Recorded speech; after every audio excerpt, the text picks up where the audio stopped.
우리 함께 말씀을 나눌 텐데 오늘 여러분과 함께 돌판을 주신 이유란 제목으로 우리 말씀 함께 나누겠습니다. 하나님께서 모세를 통해 율법을 주시죠. 근데 하나님께서 율법을 주시는 바로 그때 저 산 아래에서 이스라엘 백성들은 뭘 하고 있었습니까?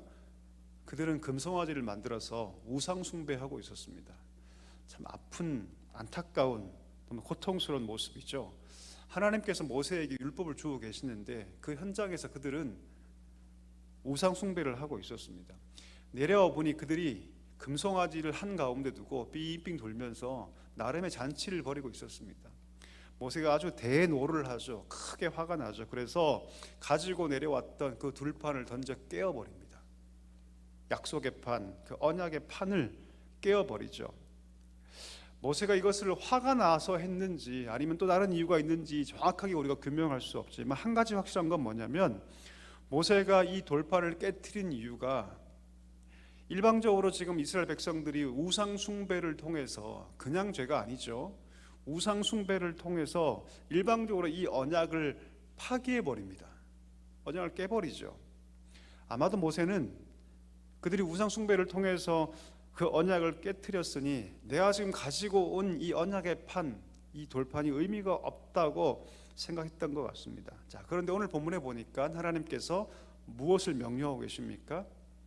모세가 처음 갖고 내려왔던 그 돌판과 같은 돌판을 다듬어서 다시 시내산으로 올라오라.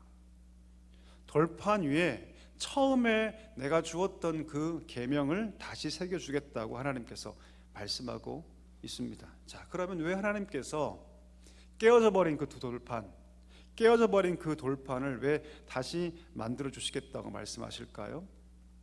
여러분, 그것을 이해하기 위해서는요, 왜 하나님께서 처음에 이 돌판을 주셨는가를 우리가 좀 알아야 합니다. 돌판에 무엇이 쓰여 있습니까? 율법이 쓰여 있죠. 그렇죠? 율법의 정수가 쓰여 있습니다. 다시 말하면 하나님의 언약 백성으로서 어떻게 살 것인가, 그 삶이 어떠해야 하는가를 가장 중요한 기준이 담겨 있는 것이 바로 이 돌판인데요. 이 십계명에 적힌 이 돌판은요, 하나님 백성이라는 이 징표이기도 하지만 일종의 계약서 같은 겁니다. 하나님과 그 백성이 언약을 맺지 않았습니까? 하나님과 그 백성이 언약을 맺었기 때문에 일종의 계약서인 거죠. 여러분, 고대에는요, 계약을 체결할 때는요, 똑같은 내용을 두 개를 씁니다. 똑같은 내용을 두 개를 써서, 지금도 뭐 부동산 계약을 하거나 하면 뒤에 이렇게 먹지를 대가지고, 그렇죠? 똑같은 것들을 두 개를 같이 보관하죠. 그리고 서로 함께 당사자들이 서명 날인을 하지 않습니까? 같은 형식이었습니다. 고대에도 두 개의 판을 가지고 와서 언약의 내용들을 다 기록하고 양측 당사자가 같은 내용이 기록한 각각의 판들을, 각각의 내용들을 각각 소유했습니다. 이 배경을 우리가 염두에 둘 때 아마도 이 돌판에는 하나님의 그 율법이 마치 계약서의 형태로 같은 내용이 두 개 기록되어 있을 거라고 추측하기도 합니다. 자, 그런데 그 돌판이 깨어져 버렸죠. 예, 계약서가 파기된 겁니다. 다시 말하면 단지 그냥 모세가 화가 나서 돌판을 깨뜨려버린 것이 아니라 그 돌판을 깨트린 행동을 통해서 이 우상 숭배하고 범죄해버린 이 언약 백성과 하나님의 그 언약이 어떻게 됐다? 깨져버렸다. 이것을 상징적으로 보여준 것이죠. 하나님께서 그들을 택하여 부르신 하나님 백성이었죠. 그렇죠? 언약 백성으로 그들을 부르셨죠.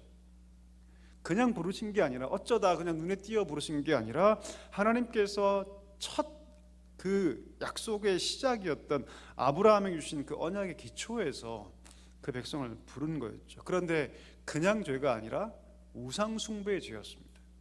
그냥 죄가 아니라 벌써 1계명을 해치고 깨버리는 우상 숭배를 범해서 언약을 깨버렸던 것이죠. 당연히 그들은 언약 백성이 될 수가 없었습니다.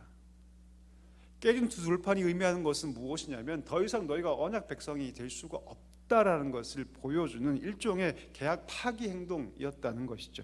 자, 그런데 오늘 하나님께서 뭘 말씀하시냐면 그렇게 처음에 주었던 돌판과 같은 모습으로 돌판을 만들어 다시 올라오라. 어디로? 시내산으로 다시 올라오라 라고 하나님 말씀하는 거예요. 쉽게 말하면 다시 돌판을 주시겠다는 그 하나님은 무슨 얘기를 하고 있냐면 다시 내가 너와 뭐 하겠다? 언약을 세우겠다. 다시 그 언약을 갱신하겠다. 우상 숭배에서 전혀 하나님 백성으로서의 자격을 다 상실해 버렸지만 다시 이 범죄한 이스라엘 백성을 하나님의 언약 백성으로 내가 세우겠다. 그런 결단을 지금 주고 계시는 것입니다. 이 기본적인 의미입니다. 오늘 여러분과 함께 이 기본적인 의미 이외에 두 가지 의미를 더 살펴볼 텐데요. 이 기본적으로 언약의 갱신과 다시금 심판받아 마땅한 이스라엘 백성들을 내가 다시 나의 백성으로 세우겠다는 하나님의 그 자기 선언 그 이면에 두 가지 의미가 더 있는데 오늘 여러분과 함께 그 두 가지 의미를 좀 살피면서 말씀을 나누고자 합니다. 여러분, 첫 번째로 하나님께서 이 두 돌파를 회복시키시는 과정에는요, 첫 번째 어떤 의미가 있냐면 깨진 언약이 회복될 수 있는데 반드시 그 회복에는 뭐가 필요하냐면 우리의 회개가 필요한 것을 말씀하고 있는 겁니다. 하나님 오늘 일방적으로 그냥 언약을 회복시킨 것이 아니죠. 우리가 지난주에 말씀 배웠지 않습니까? 이스라엘 백성들의 어떤 과정이 있었냐면 회개의 과정이 있었습니다. 그들이 진멸당할 위치에 처하죠. 위기에 처하죠. 하나님께서 모세에게 뭐라 말씀하십니까? 내가 이 백성을, 이 목이 곧아버린 이 백성을 내가 다 심판해버리고 내가 너 한 명을 통해서 새로운 민족을 내가 만들어서 일으켜서 다시금 하나님 백성으로 세우고 하나님의 귀한 언약의 그 과정들을 다시금 이양하겠다고 말씀하시죠. 그때 모세가 하나님께 중보기도 하지 않습니까? 그렇죠? 하나님의 그 신실하심과 그 이름을 가지고 와서 모세가 두 번이나 중보기도 합니다. 하나님 이들에게 심판하지 말라고, 그리고 이들을 용서해 달라고, 그 모든 죄악들을 사해 달라고 두 번이나 하나님께 간절하게 간청합니다. 하나님께서 그 기도를 들으시죠. 그리고 하나님의 진노를 다 면제해 주십니다. 그리고 죄를 용서해 주시죠. 그런데 우리 지난주 보았죠. 뭐라 말씀하십니까? 그래 내가 약속했으니 땅은 주겠다. 그런데 그 땅에 함께 가겠다 가지 않겠다? 가지 않겠다. 그래 내가 땅은 주겠다. 내가 가나안 땅을 주겠다. 젖과 꿀이 흐르는 그 땅 내가 약속했으니 내가 땅은 주겠다. 그 땅의 모든 거민들을 내가 다 쫓아내고 내가 그 땅은 주겠다. 그런데 내가 너희와 함께 가지 않겠다라고 하나님께서 이별 선언을 하시죠. 그때 그 백성들이 어떻게 행합니까? 좋습니다 주님이라고 말하지 않고 뭐라고 얘기합니까? 하나님이 가지 않으면 그 땅이 의미가 없습니다. 이렇게 말을 하죠. 그리고 모든 장신구를 다 떼어내 버립니다. 장신구를 뗀다는 것은 무엇입니까? 회개한다는 뜻이죠. 내가 과거에 가지고 있던 모든 내 욕망과 내 바램과 나의 교만함들 다 버리고 내가 오직 하나님만을 구하겠다. 그때 비로소 그들이 하나님의 예배자로 세워지기 시작하지 않습니까? 회막을 바라보지 않습니까? 그 회막에서 임재하신 하나님 바라보면서 그들이 각자의 처소에서 예배하기 시작합니다. 결국 그들이 회개의 백성으로 나아가게 된 것이죠. 하나님이 이 회개를 받으신 겁니다. 오늘 이 사건은요, 이 회개한 그 다음에 일어난 사건이라고 할 수 있습니다. 만약 이 회개가 없었다면 언약의 갱신이 없었을 것입니다. 이 백성들의 회개를 통해서 하나님께서 언약을 갱신하게 되었던 것이죠. 때문에 여러분 오늘 이 두 돌파는 근본적으로는 하나님의 긍휼과 자비가 흐르고 있지만 그 이면에 또한 무엇이 흐르고 있냐면 우리 백성들의 진실한 회개가 그 밑에 또한 흐르고 있다는 것을 알게 됩니다. 여러분 우리는 하나님의 새 언약의 백성인 줄 믿습니다. 아멘이시죠? 우리는 새 언약의 백성입니다. 근데 여러분 때로는 우리가 죄에 넘어지고 빠져서 그 언약 백성답게 살지 못할 때가 많이 있죠. 때로는 세상과 버타면서 하나님을 등지고 살 때가 많이 있습니다. 그러면 그 언약 백성의 효력을 회복하기 위해서 반드시 뭐가 필요합니까? 진정한 회개가 필요합니다. 진정한 회개가. 오늘 이 두 돌파를 다시금 가져오라 할 때 그 이면에 있었던 사건들을 우리가 잘 볼 수 있어야 됩니다. 만약 그들이 장신구를 다 떼어내고 하나님께 회개하지 않았다면, 다시금 예배자로 회복되지 않았다면 이런 일들이 있었을까요? 그렇지 않습니다. 그렇지 않아요. 지금도 마찬가지죠. 하나님의 그 새 언약 백성답게 살기 위해서 우리에게 무엇이 필요하냐면 진정한 회개가 필요합니다. 진정한 회개가 필요합니다. 회개가 우리 가운데 임할 때 비로소 그 언약의 효력이, 언약의 축복이 우리 삶 가운데 임하게 된다는 것을 기억할 수 있게 되기를 간절히 소망합니다. 이게 첫 번째입니다. 자, 두 번째 의미도 있는데요. 왜 하나님께서 돌판을 다시 가져오라 말씀하신 이유가 무엇이냐면 그것은 친히 그 돌판을 만드는 과정을 온 백성이 일부러 보게 하기 위함이었다는 것이죠. 첫 번째 그 돌판은 누가 만드신 돌판이죠? 하나님이 만드신 돌판이죠. 그렇죠? 하나님이 친히 그 돌판을 깎아 만드셔서 직접 손수 거기다 글을 써 주셔요. 그런데 오늘 본문에 보니까 이 두 번째 돌판은요, 누가 만듭니까? 사람이 만들어요. 예, 모세가 중심이 되어서 인간이 만듭니다. 하나님이 일부러 모세에게 그 돌판을 만들어 갖고 올라오라고 말씀하시죠. 모세가 직접 만든 돌판에 하나님께서 다시금 계명을 써주겠다고 말씀하고 계십니다. 한번 생각해 볼까요? 왜 하나님은 친히 돌판을 가지고 오라고 말씀했을까요? 그냥 처음처럼 하나님께서 돌판을 만드셔서 거기다가 계명 써주시면 되지 않을까요? 그게 훨씬 더 거룩하고 신성하지 않을까요? 돌판 만드는 것이 하나님 입장에서 어려웠을까요? 아니죠. 그렇지 않죠. 아마도 여러분 이 두 번째 돌판은 첫 번째 것과 비교해서 굉장히 초라했을 것이 분명합니다. 한번 생각해 볼까요? 모세가 돌판을 만드는 모든 과정을 이스라엘 백성들이 함께 지켜봤을까요? 보지 않았을까요? 봤을까요? 보지 않았을까요? 예, 보았을 것이 분명합니다. 왜요? 이스라엘 백성들에게 이 돌판이라는 것은 너무도 중요한 것이었기 때문이죠. 너무도 중요한 것. 첫 번째 돌판이 우리의 우상 숭배 때문에 다 깨져버렸는데 하나님께서 다시금 그 돌판을 가지고 올라오라 하셨을 때 모세가 중심이 되어서 만드는 모든 돌판 제작 과정을 이스라엘 백성이 아주 예의주시하며 하나하나 보았을 것이 분명합니다. 분명합니다. 생각해 볼까요, 여러분? 돌 모서리 하나하나 그렇게 떨어져 나갈 때마다 그들이 뭘 떠올렸을까요? 아마도 그들은 자기들의 죄를 떠올렸을 겁니다. 자기들의 죄. 저렇게 돌 조각이 하나하나 떨어져 나가는 과정들을 보면서 그렇게 거칠고 아주 뭉툭한 그 돌이 하나하나 망치로 정으로 그렇게 깎아져 나가는 모든 과정을 보면서 아마 그 백성들이 이렇게 생각했을 것 같아요. 내가 하나님 앞에 저렇게 나도 깎여지고 겸비되어야 할 것을 그들이 배웠을 거라고 생각합니다. 수도 없는 망치질을 통해서 다듬어져 가는 돌판처럼 우리의 마음을 그렇게 가다듬고 하나님 앞에서 날마다 겸비되어 나아갈 때 하나님께서 거기 다시금 뭘 써주신다? 약속의 말씀을 써주신다. 다시금 하나님께서 거기에 하나님의 말씀을 그 새겨진 돌판에 다시금 하나님께서 그 말씀을 주신다고 그들이 생각했을 것입니다. 그래서 하나님께서 이 모든 과정들을 온 백성이 일부러 보게 하시기 위해서 돌판을 만들어 와라 라고 하나님께서 명령하셨던 것이죠. 사실 그런데 여러분, 하나님은요 돌판에 그 계명을 쓰고 싶지 않으셨습니다. 그 첫 계명은 돌판에 주셨지만 진짜 하나님께서 이 계명을 새기고 싶은 또 다른 판이 있었어요. 그 판이 뭔지 아십니까?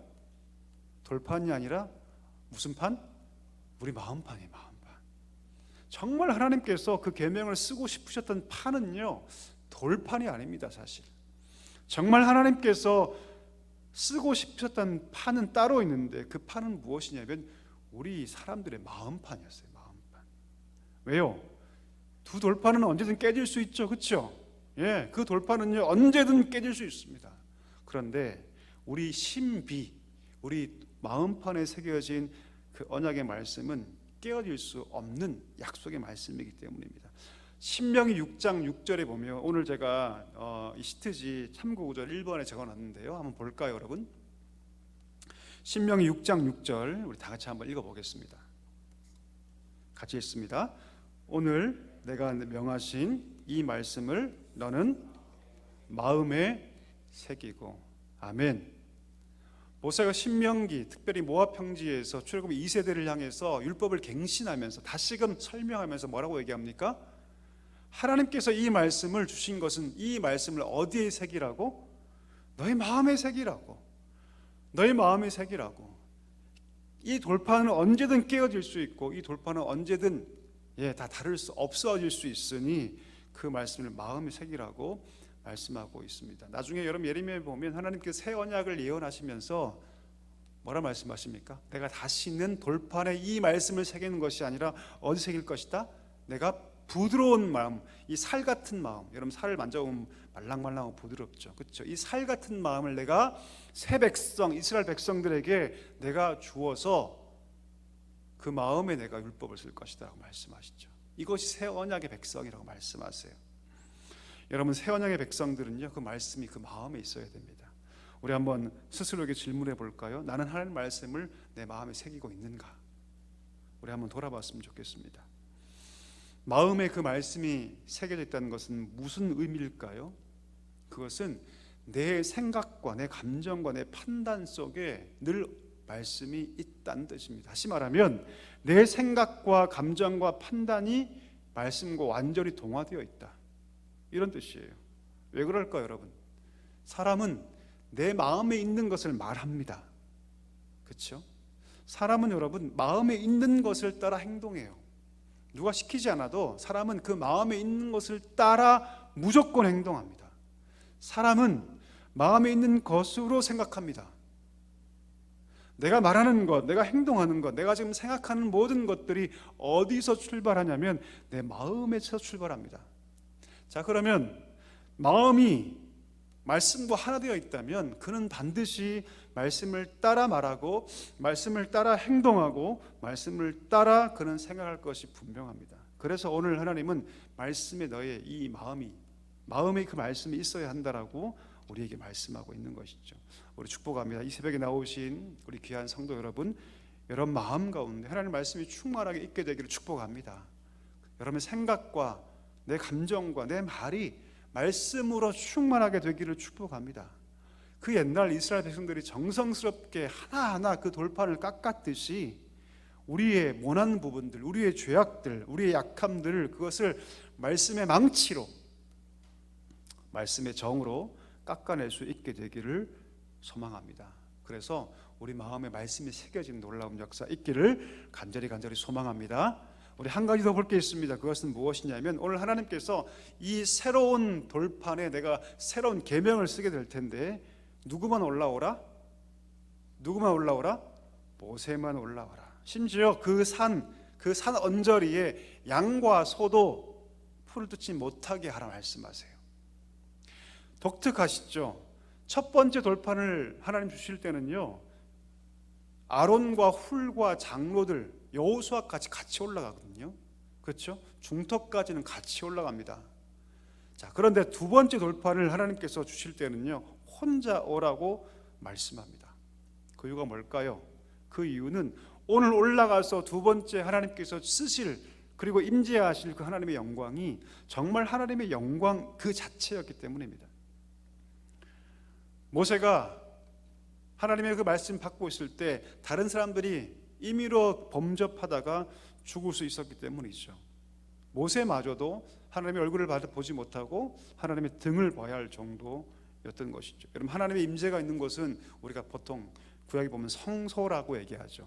거룩한 곳, 그렇죠?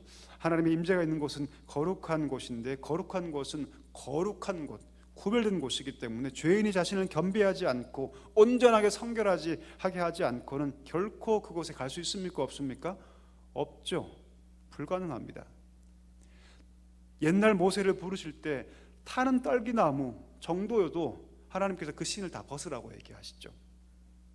그런데 오늘 이 하나님의 임재는요, 그것과 비교할 수 없는 하나님의 강력한 임재였습니다. 죄인이 만약 자신을 돌아보지 않고 성결하지 하지 못하고 하나님의 그 임재의 자리를 가까이 하면 죽을 것이 분명했기 때문이죠. 그래서 하나님은 그것을 다 경계하셨던 것이죠. 하나님의 임재의 장소는 위험이 있었고 거룩했고 죄인이 결코 가까이 할 수 없는 곳이었기 때문에 너만 올라오라고 하나님께서 말씀했던 것이죠. 오늘 본문은 하나님의 임재가 얼마나 거룩한 곳인가, 하나님의 임재가 얼마나 영광스러운 곳인가를 말해주고 있습니다. 자, 그럼 여러분, 우린 신약 백성이지 않습니까? 그러면 신약 시대의 성소가 어디입니까? 여러분? 바울은 뭐라고 얘기하냐면 우리라고 얘기합니다. 우리 한번 읽어볼까요? 우리 참고 구절 우리 2번에 보면 고린도전서 3장 16절 17절이 있는데 같이 한번 읽어보겠습니다.